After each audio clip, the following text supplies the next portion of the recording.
Live cities की night bulletin Bihar चुनाव चालू आहे में आपका स्वागत है। मैं शादाब मलिक। आज के इस बुलेटिन में बिहार चुनाव से जुड़ी कई खबरें हैं। बड़ी खबर महागठबंधन से आ रही है। रालोसपा सुप्रीमो उपेंद्र कुशवाहा बड़ा फैसला लेने को अधिकृत। क्या एनडीए में शामिल होंगे कुशवाहा? जदयू के मंत्री ने दिया ऑफर। एनडीए में भी ऑल इज नॉट वेल वाला चल रहा है मामला। लोजपा को बीजेपी ने दिया है अल्टीमेटम। दिल्ली में तेज हुई है हलचल। यह भी बताएंगे कि क्या चिराग लेंगे फैसला। नीतीश कुमार ने लगातार तीसरे दिन की कार्यकर्ताओं से बात। न्यूज बुलेटिन में यह भी बताएंगे कि पप्पू यादव के प्रतिज्ञा पत्र में क्या क्या है बात। जाते जाते यह भी बताएंगे कि तेजस्वी ने नीतीश और पीएम को किस तरह घेरा और कृषि बिल पर कांग्रेस की क्या है रणनीति। अब खबरें विस्तार से। महागठबंधन पर लगातार विखंडन के बादल छाए हुए हैं। एक तरफ जहां जीतन राम मांझी ने साथ छोड़ा था, तो वहीं राष्ट्रीय लोक समता पार्टी सुप्रीमो उपेंद्र कुशवाहा ने भी साफ कर दिया है। कुशवाहा ने कहा वो तेजस्वी के नेतृत्व में महागठबंधन में नहीं रह सकते हैं। उन्होंने साफ तौर पर कहा कि सीट का बंटवारा हमारे लिए महत्वपूर्ण नहीं, मगर जिसके हाथों में राजद का नेतृत्व है उसके पीछे रहकर बिहार में परिवर्तन लाना संभव नहीं। राजद अगर नेतृत्व बदलती है और किसी ऐसे नेता को नेतृत्व सौंपती है जो नीतीश कुमार के सामने खड़ा हो सके, तो हम साथ रहने को तैयार हैं। साथ ही उन्होंने कहा कि उनकी पार्टी के कार्यकर्ताओं ने उन्हें अधिकार दिया है कि वो पार्टी और बिहार के हित में फैसला ले सकते हैं। हालांकि उन्होंने एनडीए में शामिल होने की बात का अभी जवाब नहीं दिया है। कुशवाहा ने रालोसपा की कार्यकारिणी की बैठक में कही ये सारी बातें। वहीं महागठबंधन से उपेंद्र कुशवाहा के मोह भंग की खबरों पर बिहार सरकार में मंत्री और जदयू नेता महेश्वर हजारी ने कहा कि महागठबंधन से जो भी आना चाहते हैं उनका स्वागत होगा। हमें किसी से कोई दिक्कत नहीं, कुशवाहा से भी नहीं। बीजेपी प्रवक्ता निखिल आनंद ने कहा महागठबंधन में बिखराव हो चुका है। उपेंद्र कुशवाहा और मुकेश सहनी के साथ वहां हो रहा है सौतेला व्यवहार। उन्होंने उपेंद्र कुशवाहा को पुराने दिन भी याद दिलाए जब वो एनडीए में थे और राज्य मंत्री बनाए गए थे। वहीं जदयू प्रवक्ता राजीव रंजन ने भी कहा महागठबंधन में आपसी घमासान है। साथ ही तेजस्वी पर साधा निशाना। कहा तेजस्वी यादव में महागठबंधन चलाने की क्षमता नहीं। वहीं राजद प्रवक्ता मृत्युंजय तिवारी ने कहा महागठबंधन से कोई कहीं नहीं जा रहा। उन्होंने कहा कि खुद एनडीए में लगी है आग। एनडीए में भी नहीं है all is well. Seat sharing को लेकर लोजपा, जदयू और बीजेपी के बीच अभी भी पेंच खुली नहीं है। खासकर लोजपा को लेकर तनातनी का माहौल बरकरार है। चिराग पासवान दोहरी परेशानी में है। एक तरफ पिता रामविलास पासवान बीमार, तो वहीं दूसरी तरफ पार्टी को और एनडीए को उनके फैसले का है इंतजार। जहां जदयू ने एलजेपी को लेकर अपने दरवाजे बंद कर दिए हैं, तो वहीं बीजेपी भी जल्दबाजी में दिख रही है। लोजपा की अब नहीं चलेगी इफ बट। बीजेपी ने लोजपा को भेजा अल्टीमेटम। कहा लोजपा को लेना होगा 48 घंटे में फैसला।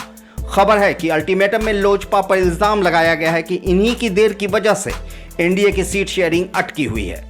सूत्रों की माने तो बीजेपी ने चिराग पासवान को लास्ट ऑफर 25 + 5 + 2 का दिया है। इसमें 25 सीट हिस्से की, 5 सीट साझेदारी की और 2 सीट विधान परिषद में राज्यपाल कोटे की शामिल है। हालांकि लोजपा प्रवक्ता संजय सिंह ने बीजेपी की ओर से किसी भी तरह के ऑफर मिलने से इनकार किया है। मुख्यमंत्री नीतीश कुमार जदयू कार्यालय में गुरुवार को लगातार तीसरे दिन भी पार्टी कार्यकर्ताओं से मुलाकात की। बातचीत के दौरान कार्यकर्ताओं से लिया फीडबैक और चुनाव प्रचार को लेकर की बात। आपको बता दें कि बुधवार को नीतीश कुमार लगभग 8.5 घंटे तक जदयू कार्यालय में पार्टी कार्यकर्ताओं से बातचीत की थी। बिहार विधानसभा चुनाव के सरगर्मी के बीच जन अधिकार पार्टी के सुप्रीमो ने जारी किया पार्टी का मैनिफेस्टो, जिसे उन्होंने प्रतिज्ञा पत्र के रूप में जारी किया है। इसके साथ ही पप्पू यादव ने इस साल बनाम 30 साल की बात भी कही। उन्होंने कहा कि जहां आप लोगों ने 30 साल का काम देखा है, दोनों ने मिलकर बिहार को बर्बाद कर दिया है। इस साल हमें मौका देकर देखे जनता। हमारी पार्टी की सरकार बनी तो अत्यंत पिछड़ा, दलित या फिर फॉरवर्ड हर वर्ग के डिप्टी सीएम बनाए जाएंगे। साथ ही कहा कि अगर बनी मेरी सरकार 6 महीने के अंदर भ्रष्टाचार को करेंगे समाप्त। बिहार के बालू माफिया, शिक्षा माफिया जेल के अंदर होंगे। पप्पू यादव ने ऐलान किया कि अगर 6 महीने में यह सब नहीं कर सकूंगा तो सीएम की कुर्सी से रिजाइन दे दूंगा। साथ ही उन्होंने इंटर फर्स्ट डिवीजन से पास करने वाले छात्र छात्राओं को बाइक और स्कूटी देने का भी वादा किया। चुनावी गर्मी के बीच पोस्टर से कही जा रही अपनी बात। पटना के डाक बंगला चौराहे पर सीएम नीतीश कुमार और नेता प्रतिपक्ष तेजस्वी यादव का लगा पोस्टर। दोनों पोस्टर एक दूसरे के आमने सामने। जेडीयू की पोस्टर में नीतीश कुमार की बड़ी सी लगी है तस्वीर, साथ में कैप्शन है पूरा बिहार हमारा परिवार। वहीं राजद की तरफ से तेजस्वी यादव की तस्वीर लगाई गई है जिसमें लिखा है बिहार मांगे बदलाव। कांग्रेस नेता रणदीप सुरजेवाला ने किसान बिल पर पीएम नरेंद्र मोदी और सीएम नीतीश कुमार पर साधा निशाना।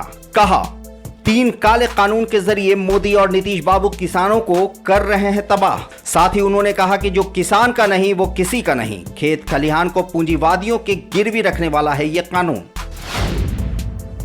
कांग्रेस पर पलटवार करते हुए बीजेपी के वरिष्ठ नेता और राज्यसभा सांसद विवेक ठाकुर ने कहा कांग्रेस सिर्फ लोगों को दिग्भ्रमित करती आई है और किसान बिल पर कांग्रेसवार को उन्होंने सरासर गलत और बेबुनियाद बताया। वहीं बीजेपी नेता और बिहार कृषि मंत्री प्रेम कुमार ने भी कांग्रेस को लोगों को गुमराह करने की बात कही और कहा यह बिल किसानों के हित के लिए लगाया गया है। पूर्व डीजीपी गुप्तेश्वर पांडेय ने कहा बिहार के किसी भी विधानसभा क्षेत्र से जीत सकता हूं चुनाव। साथ ही उन्होंने दावा किया है कि निर्दलीय उम्मीदवार के रूप से भी जीत सकता हूं चुनाव। एक टीवी चैनल से बात करते हुए पूर्व डीजीपी ने कहा मुझे पूरे प्रदेश की जनता करती है प्यार।